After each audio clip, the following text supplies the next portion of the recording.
আর কত কিছু টাকা পয়সা দেয়া, দুইটা জামা কিনি। পরে পরে আর কত পরে পরে করবা? কদিন পরে তো মার্কেটে জামাই থাকতো না। কেরা কথা থাকবো, পরে থাকবো, ঠিকই থাকবো। আরে যদি থাকো দুই চারটা হুদাই পচা পচা জামাটির দাম বেশি নিব। আরে নিও তো পরে। পরে নিব মানে পরে তোমার টেইলার্সে জামা নিব।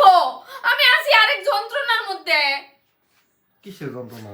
নিব তোমার কইছে নিব, জামা নিলেও আমার দিব না কি ঈদের আগে। ওই জামা তো আমার ঈদের পরে দিব। পরে আমি ঈদের পরে ঈদের জামা পরে কি করবো? আমি ঈদেই যদি নতুন জামা না পরার পাই। আর ঈদের আরো না হলো 17-18 দিন বাকি আছে।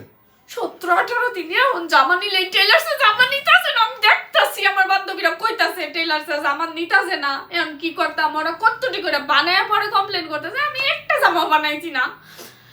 না নিলে তুমি ঈদের পরে বানায় পিন্দো, সমস্যা ঈদের কি? পরে একটা ঈদই তো মানুষ করে, তাহলে তুমি এরকম ফৈন্নির মতন করো সব ঈদে। খালি পরে পরে করে, খালি পরে পরে করে, পরে কোন দিন? ঈদের পরের দিন। আমার ঈদের জামা দেওয়া মানে না ভালো লাগতেছে না। সবার খালি জামা দেখতেছি, সবাই মেসেঞ্জারে পাঠায় টাইকা নিয়ে দেয়, আমার কুলাইতেছে না। তুমি আমার টিয়া দাও, পরে করলে আমি কিন্তু কিছু একটা করে আলবাম।